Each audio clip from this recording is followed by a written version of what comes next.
I'm Phil Berwick, and I'm going to be taking you through this session on making a voluntary disclosure to HMRC. In the session there are several points that I want to cover. What is a voluntary disclosure? Why should clients make a voluntary disclosure? Importantly, how to make the disclosure to the revenue.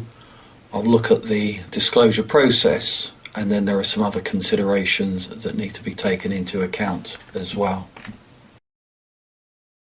The word voluntary is not defined in the tax legislation, and therefore the word voluntary takes on its ordinary meaning, which is where you do something because you choose to do it. And up until a few years ago, it was a fairly uncomplicated position. The situation now is more complicated because Finance Act 2007 introduced the terms unprompted and prompted, and it gives the definition of unprompted. FA 2007, Schedule 24, paragraph 9.2, states that a disclosure is unprompted if made at a time when the person making it has no reason to believe that HMRC have discovered or are about to discover the inaccuracy, the supply of false information or withholding of information or the underassessment. And then subparagraph B says that in other situations the disclosure will be regarded as prompted. So it's important to establish the facts to determine whether or not a disclosure is unprompted, and as a consequence will therefore benefit from the lower penalties that attach to an unprompted disclosure. And it is important to establish exactly what the position is with the client. I had a fairly recent example where the client came to me, said that they wanted to make a voluntary disclosure to the revenue. Disclosure was presented to the revenue in that manner. Then when speaking to the investigating officer, they provided me with copies of correspondence that have been sent to the client.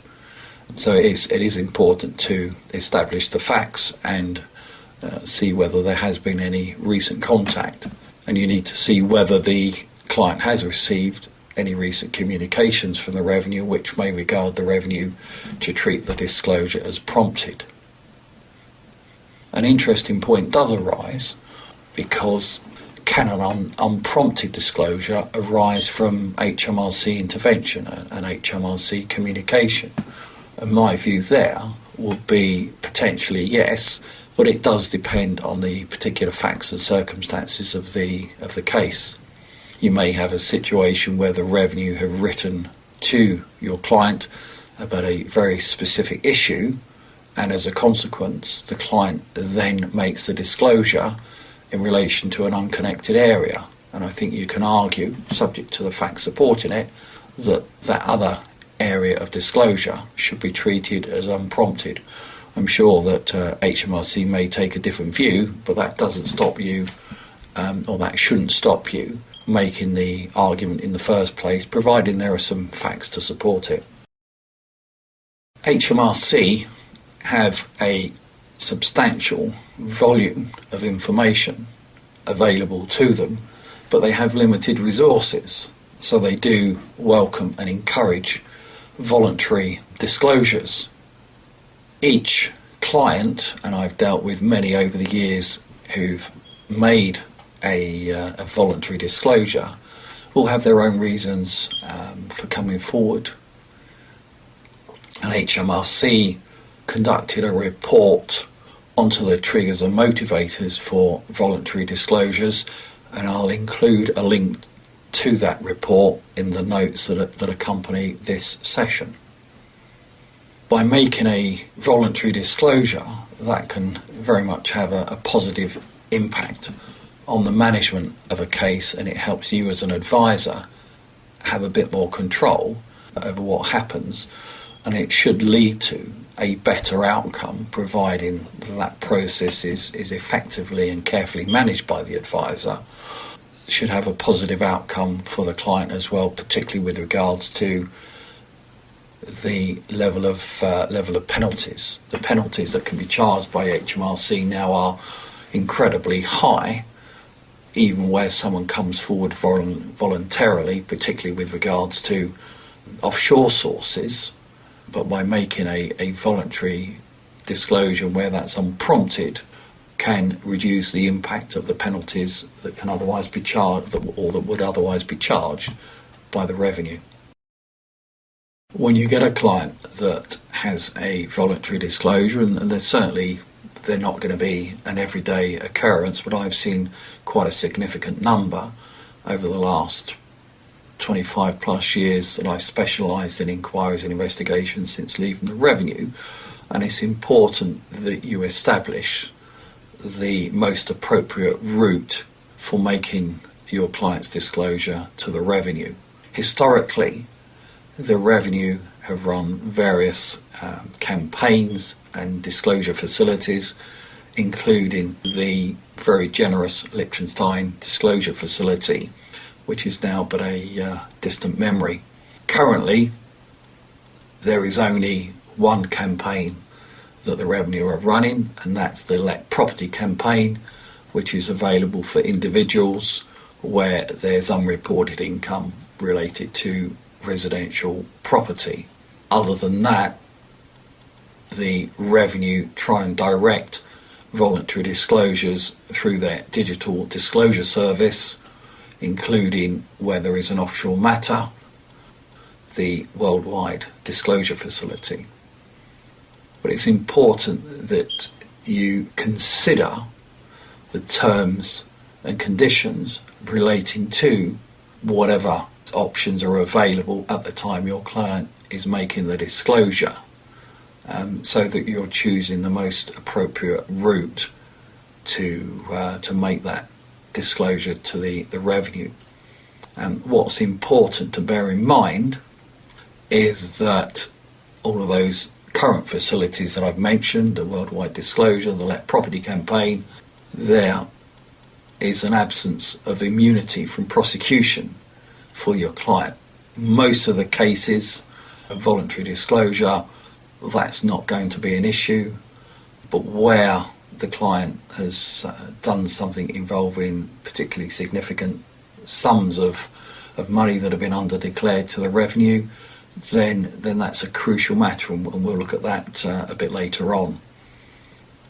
You're not obliged to use the digital disclosure service. It's not mandatory, certainly not at the moment, and you can write to the revenue via post if you prefer, and I have to say that in all the years it's been going, I've never used the worldwide disclosure facility, largely because the terms and conditions don't suit the most of the clients that I've been asked to represent. Whichever of the methods that you choose to use to make the disclosure, there are broadly a number of common steps that will need to be taken. The timing of these steps will depend on the particular circumstances of the case, but broadly the process, once you've been given the instructions to make the disclosure to the revenue, is that there will be notification to the revenue. There will then be an investigation by you of the facts to enable you to assess the liability. Some of that work may have started before you make the notification to the revenue, so that you're satisfied that there is a disclosure to make. Once you've got the quantification of the disclosure, that will need to be submitted to HMRC, and the submission will need to include a consideration of the behaviour, including what mistakes were made and why, and that's a very important part of the process, because you need to be drawing a conclusion as to the period for which you need to make the disclosure. So you need to consider the type of behaviour and whether there's a 4-year period to be considered where the client's taken reasonable care, or whether it's 6 years where the client's been careless, or 20 years where there's been deliberate behaviour by the client. Following submission of the quantified disclosure to the revenue, there is a period for HMRC review following, if all has gone according to plan, by the settlement. And as I say, the exact timing and duration for that process will depend on the facts of the case, the amounts involved, and the complexity of the issues that are being disclosed to the revenue. It's important when you're considering the options and which route to go to make your client's disclosure to the revenue. As I said before, you need to consider the terms and conditions relating to any particular disclosure facility that you use, because you are required to determine the period. And if you're not in a position to advise your client correctly and you get it wrong, then that can have implications for the client. And I've seen a number of instances over the years where the agent has submitted a disclosure on the basis that the client's taken reasonable care, the revenue investigate, and then they come back and they're looking for a disclosure covering 20 years because they've deemed that the client's behaviour was deliberate. So it's important that you can be objective enough to make that call, which also helps to manage the client's expectations, because if you say to the client, we only need to disclose for 4 years or 6 years, and then the revenue come back and say, well, we're going to look at the last 15, 20 years, that can have a negative impact on the client. And it can be difficult to make an objective assessment, and again, I've seen that a number of times over the years, where perhaps there's a long-standing relationship between the agent and the client, and there's a difficulty in asking the type of robust questions that you need to go through with the client before submitting the disclosure to the revenue. One of the big issues to consider is where there's deliberate behaviour, and that can be difficult to assess. Not all cases are clear-cut, and certainly most clients don't start their confession to you by accepting that their behaviour has been deliberate, and that's just purely on the basis of describing it as deliberate and not using the F word that the revenue use of fraud, an incredibly emotive word. And where you make a disclosure to the revenue involving deliberate behaviour, there is a risk of criminal investigation, and it's worth checking the HMRC criminal investigation policy, which is available online and which gives the aggravating factors. What's important to bear in mind is when the revenue are considering criminal investigation, there isn't a materiality limit, and it is about looking at the facts of the case, looking at the amount of the underpayment of tax, as well as the various aggravating factors in the revenue's policy, and making a decision as to how the revenue may view that behaviour. And where there is a risk of criminal investigation by the revenue, you need to consider using the contractual disclosure facility to make your client's disclosure, which has numerous advantages for your client, not the least of which is immunity from prosecution. It's worth considering getting specialist help where you think that may have been deliberate behaviour, where the disclosure covers a lengthy period, or where the amounts involved are quite significant. It's not always the large disclosures that need the benefit of the contractual disclosure facility.